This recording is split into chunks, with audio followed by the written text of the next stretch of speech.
Hey, In Step with God family, I'm your host, JT Martin. Today, we're going to be getting back into fault lines. I was finishing up a couple of things for my last summer class, and so I had to take a couple of days off. So today, we're going to be jumping into chapter 3, which is titled Seeking True Justice. Now, one thing I do want to address real quick. There has been a lot of new information about fault lines coming out and Voddie Baucham responding to, as far as I'm aware, some of the things that I've brought up, not necessarily because I brought them up, but because other people did that he knows. But there's just been a continual surge of information and challenges and pushback against Voddie and this book. And so he started to address a lot of these things. That doesn't really change what I'm doing.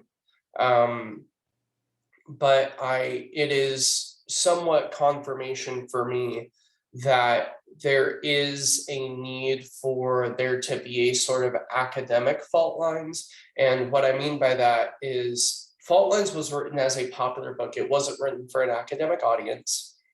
And an academic book is rigorously cited, rigorously written. Like, it is a step-by-step building block towards the conclusion. And while Voddie does a very good job of doing that kind of work, it's not to the same level as some of his academic works are. And so for that reason, I have kind of leaned towards this perspective that maybe it would be useful for him to put together a sort of academic fault lines where it's dealing with every single thing as scrupulously and meticulously as it possibly can. And I think that would be a great boon. And then maybe re-releasing Fault Lines in a second edition with handling some of these issues that he's been seeing and addressing.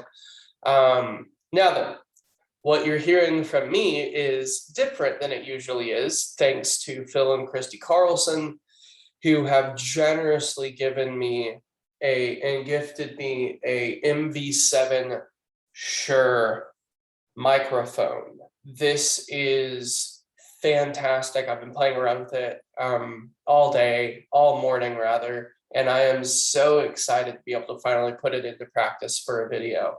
So huge thank you to them, and let's go ahead and jump in. So first thing that I love, but I wish there was like an immediate scripture quote. This is more of a personal thing. This isn't an academic piece. But Voddie starts seeking true justice with this sentence: God clearly condemns injustice. I love it. I would have loved to see a scripture citation immediately following, just to add that extra kind of force behind it. So now then, he goes on and he starts from a place of scripture, which I think is fantastic for what he's doing in this part of the book. And so he quotes the 9th commandment: "You shall not bear false witness against your neighbor." That's from Exodus. And if I remember correctly, any scripture citations in this book are coming from the ESV. I'm fairly confident of that. So we're going to go ahead and, holy cow, I'm still getting used to how powerful this mic is. So one of the things that I wanted to really bring into light is on page 42 and page 43. So in this Seeking True Justice section, what Voddie is doing is he's breaking down a whole bunch of the cases and civilian examples of kind of critical race theory in action, but also addressing with the cases themselves. So he starts off with Colin Kaepernick And so here's what we are going to say.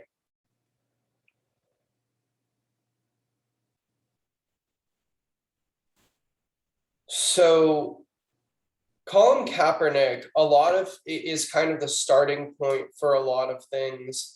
But Vody records this on page 42. In an interview with NBC News, Kaepernick explained he was protesting a deadly December 2015 confrontation between San Francisco police officers and a 26-year-old man named Mario Woods.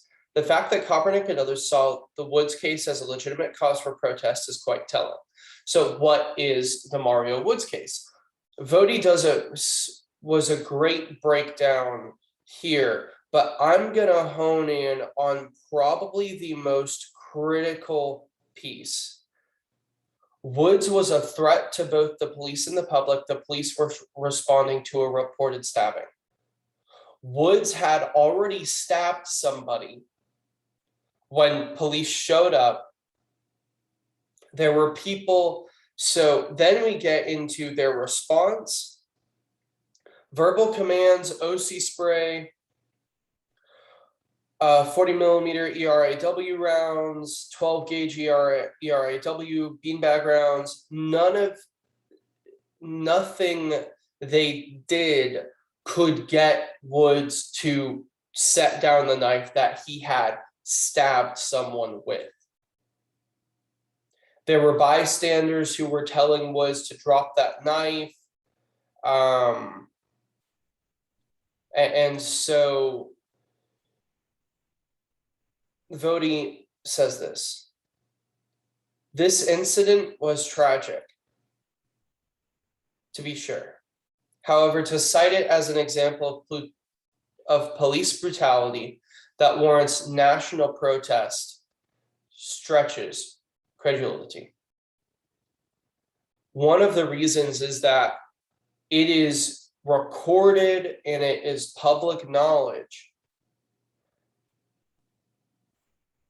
that the officers responding to Woods did not open fire on a man intending to harm them with a knife until he was less than 10 feet away. Now then, I know that some people may try to make the statement of, well, why didn't they wrestle him? Why didn't they try to, get the knife away from him? Quite frankly, in any sort of realistic scenario, if you have a firearm and somebody's coming at you with a knife, you shoot. That's because otherwise, who knows what the actual scenario, who knows how close civilian wars, I can't definitively say that there was any option other than the shot at this point. Because less than 10 feet, that knife's going to get to you before you can do anything else. Okay, so we're going to go ahead and go over to the next page. So on page 44, Vody says the following: however,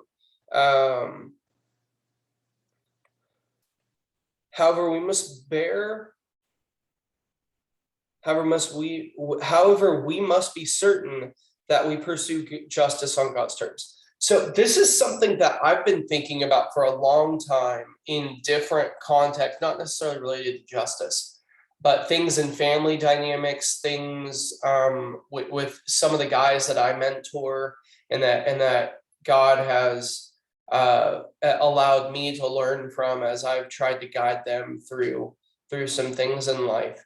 One of the things that kind of came up earlier this week that I think has really, really struck me, where God was teaching me as I was trying to help somebody else, was this idea that even when we're doing something right, if we're not doing it in accordance to God's will, it's actually wrong. So let me say that again. even when we are doing something right, if it is not according to God's will, it is actually wrong. This was kind of a game changer for me for thinking about things, because for me, it became more about, am I doing what God's will is versus am I doing the right or wrong thing? And so here's a perfect example of this in fault lines. When we look at the Woods case, or not the Woods case, not even with fault lines, I'm just going to kind of talk for a quick second. So one thing that is super duper important is like in family dynamics. When we have an issue with somebody in our family, it is oftentimes really difficult. It's challenging. It's a struggle. But when we try to solve it, we need to be praying about that. We need to be making sure that our method of dealing with family dynamics is centered on prayer and is centered on a proper understanding of the gospel of Christ, and is centered and is built upon a foundation of prayer for that circumstance. So that's just something that I've been thinking about that connects to part of this. So something that's really critical that I want to bring up right now is Vody. Again, this is on page 44 of Fault Lines in the hardback. Only on the evidence of 2 witnesses or 3 witnesses shall a charge be established. So this is a super critical piece that kind of flies in the face of a lot of modern thinking. So even as kids, we are kind of raised in this environment where one person can say something and it's counted as true. That's way out of alignment with the biblical mandate. Now then, there are exceptions to this. There are definitively exceptions to this.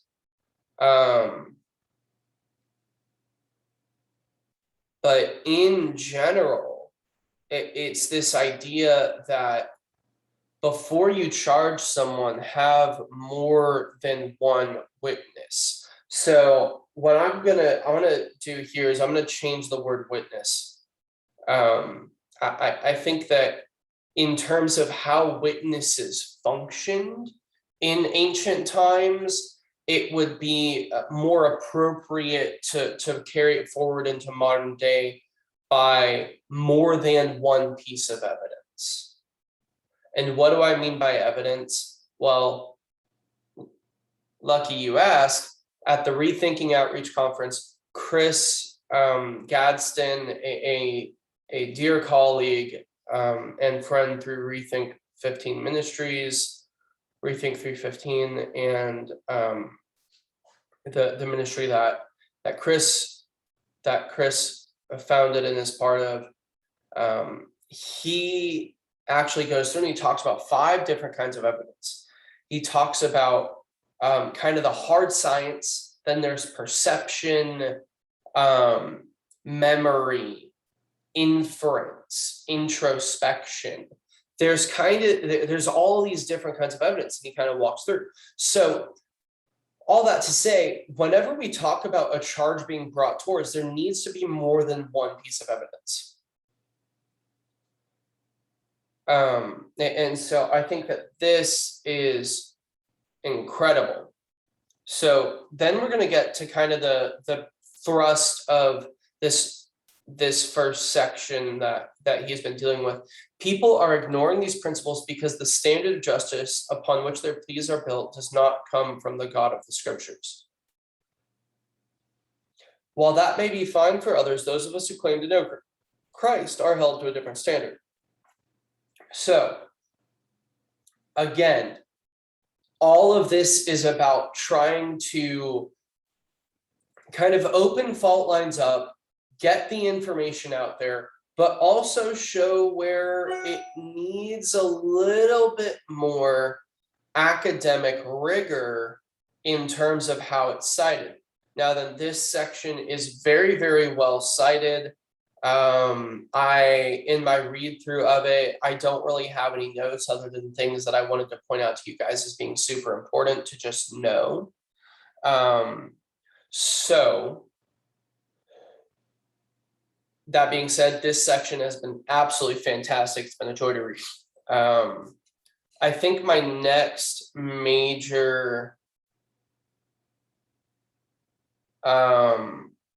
I think my next major thing that I want to kind of bring up comes from page 47. And this section is titled "The High Cost of False Narratives." On the morning of October 5th, 2016, a female officer in Chicago was nearly beaten to death because she was afraid to use her weapon. She thought she was going to die.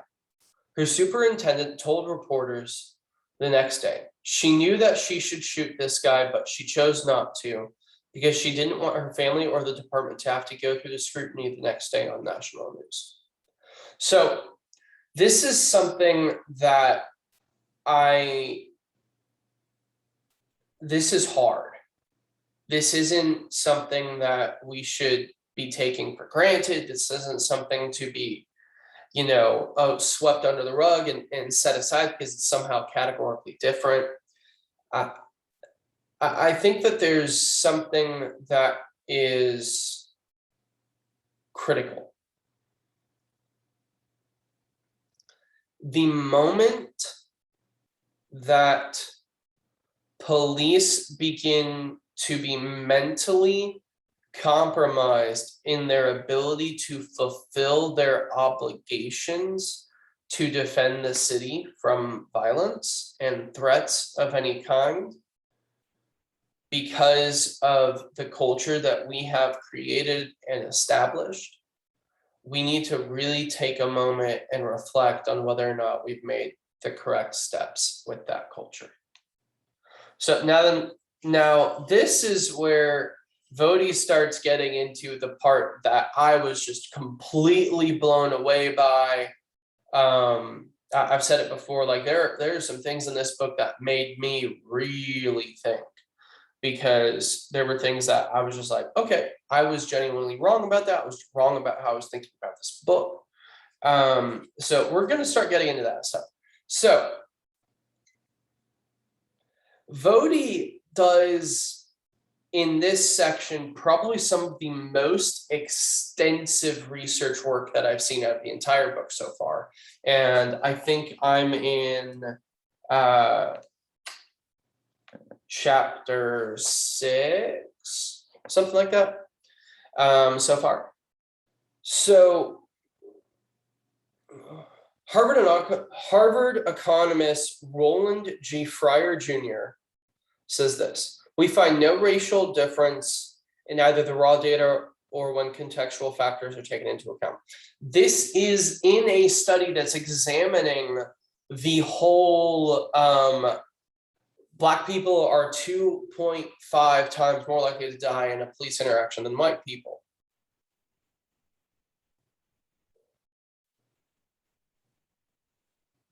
So we have a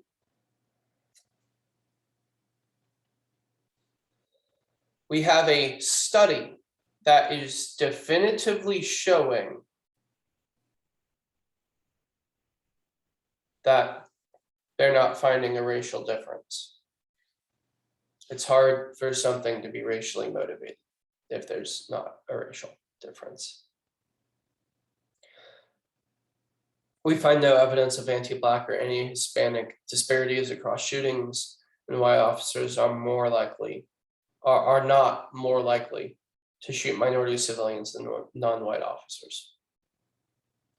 More fundamentally, researchers noted that using population as a benchmark makes the strong assumption that white and Black civilians have equal exposure to situations that result in FOIS, fatal officer and false shootings, which is the only way the 2.5 to 1 ratio could be viewed as a prima facie evidence of police bias. Instead, they noted that contrary to the accepted narrative, if there are racial differences in exposure to these situations, calculations of racial disparity based on population benchmarks will be misleading. There a whole bunch of this section is extremely well cited. I'm loving it. Now then, this section that I've been reading comes from the National Academy of Sciences. In other words, the 2.5 to 1 ratio taken at face value is actually misleading.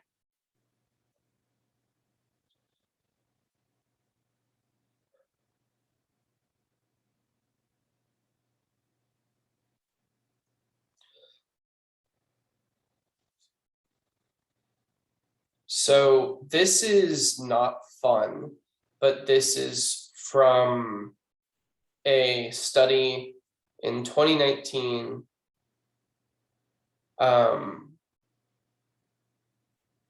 And it was decried as a racist study because of these results.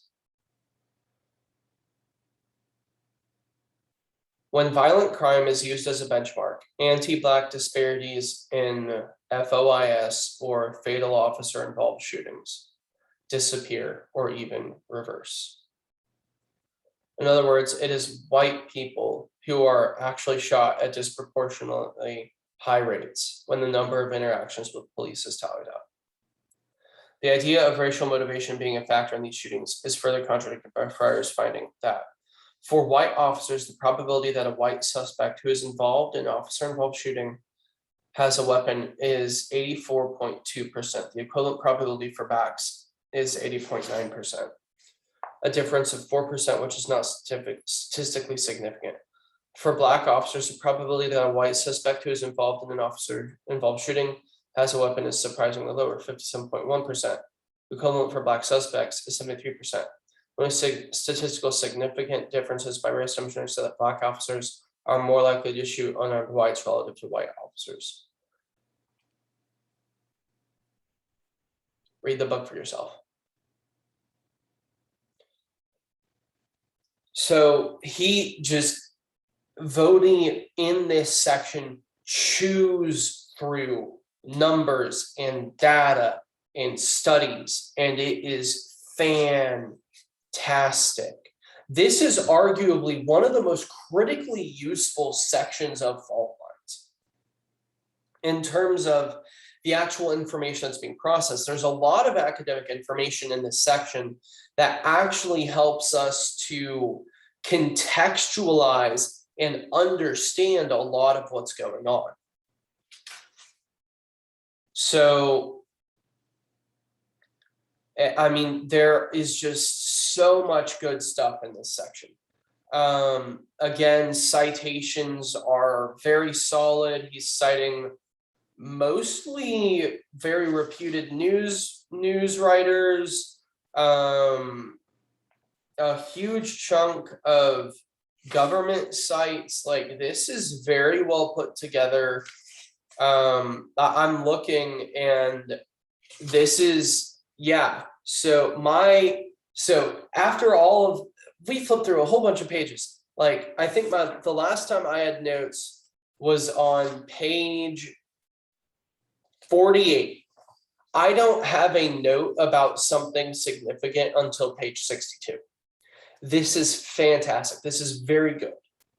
The second nonsensical objection to the CSJ idea that objective scientific knowledge is derived through data is white and therefore oppressive.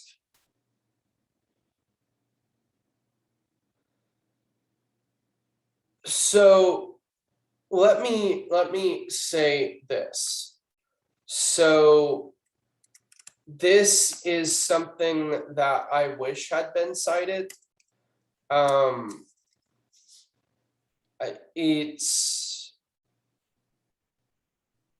But I think I'm at the point in the book now where I think he talks about this, and there's a lot more citations there. This is one of those things where it's like, it's hard, so from an academic perspective, right?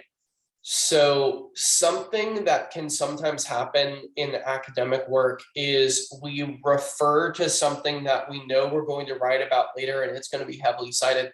And sometimes we don't always think about whether or not we need to cite that immediate first reference, because it's a reference to a very large thing that's combining a whole bunch of different cited opinions and things like that. So whenever something is in reference to a giant collection of citation or information and thoughts that have citations involved, we may not always cite them. But the way that this was put together, I wish that this had been cited.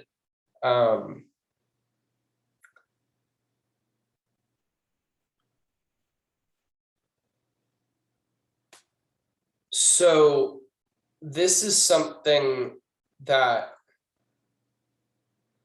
yeah, this book is just, this section of Fault Lines is so well put together. I cannot stress how well put together Seeking True Justice. It's fantastic. It is phenomenal. So with that being said, that does draw us to kind of a close for this section. I didn't really have a whole lot of academic stuff to criticize or to bring in analysis of. It's just, that's a section where it really is one that you just kind of need to read it for yourself, because there's not really a good way to succinctly bring together those pieces. But what I will say about that section of the book in general is that this is moving Voddie's argument towards kind of this culture lens and analyzing the contemporary culture and kind of all these issues. I mean, he gets into some stuff that's very interesting and very troubling. And so with all that being said, this has been Fault Lines episode 5 now. It's kind of crazy. We're taking this piece by piece, but we're getting through it. And thank you again to Phil and Krista Carlson for the mic. Anyway, this has been the In Step with God podcast. We will see you guys later.